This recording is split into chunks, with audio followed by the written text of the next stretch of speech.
অতি সহজতে বনাব পৰা এবিধ নাস্তা, যিটো বিহু বা ঈদ দুইটাতে আপোনালোকে উপভোগ কৰিব পাৰিব। আহকচোন তেতিয়াহ'লে স্কিপ নকৰি ভিডিঅ'টো শেষলৈকে চাই যাওক। এতিয়া মই এইখিনি বনাবৰ কাৰণে 4টা কণী মই এটা বইলত ভাঙি ল'লোঁ। এতিয়া মই এটা চাহৰ কাপৰ জোখত চেনিখিনি যিহেতু গুড়া কৰি লৈছিলোঁ, 2 কাপ মই চেনি দি দিলোঁ। চেনিখিনি আপোনালোকে গুড়া কৰি দিব। এতিয়া মই একেটা কাপৰ জোখেৰে ৰিফাইন তেল 1.5 কাপ দি দিম।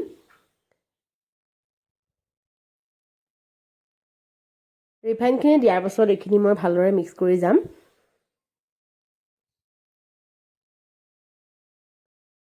এইখিনি ভালকৈ মিক্স নহ'লৈকে আপোনালোকে এনেকৈ চামুচখন দি ঘূৰি থাকিব, যিহেতু ভালকৈ মিক্স হ'ব লাগিব।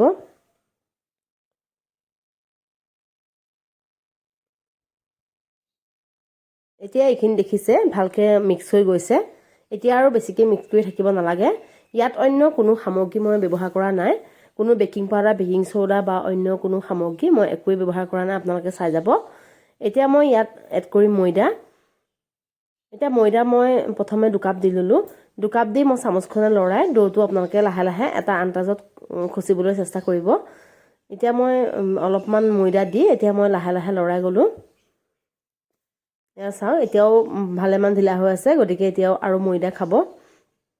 সেইটো আপোনালোকে ডোটো বনাওঁতে আন্দাজটো নিজেই পাব, আন্দাজটো নিজৰ মতে কৰি ল'ব। এতিয়া মই ময়দা দি ডোটো ভালকৈ কৰি যাম।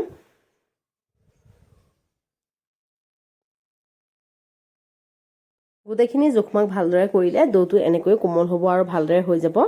আপোনালোকে ভালকৈ চাই যাব।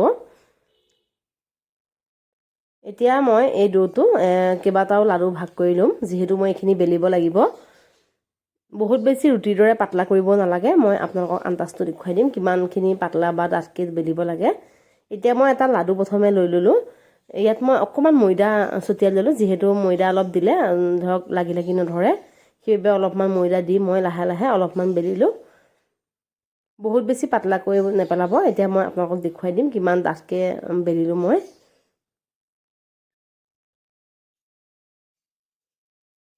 এয়া চাওক, ইমানখিনি ডাঠকৈ আপোনালোকে ডোটো এনেকৈ বেলি ল'ব।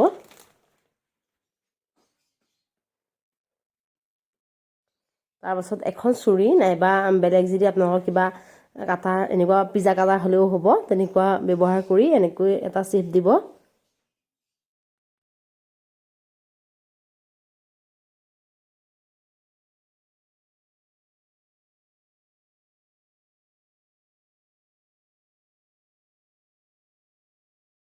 মই কেৰাহীটো অকণ গৰম হ'বৰ কাৰণে দিলোঁ।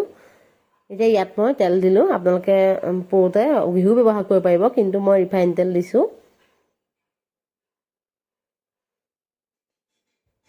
এতিয়া তেলখিনি মই অলপমান গৰম হোৱাৰ পিছতে মই যিখিনি নাস্তা মই ৰেডি কৰি ৰাখিছিলোঁ সেইখিনি মই তেলত দি দিলোঁ।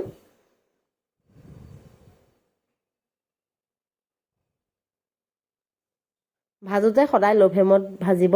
বহুত বেছি কম জুইতে লাহে লাহে ভাজি থাকিলে কালাৰটো অলপ ডাৰ্ক হ'ব।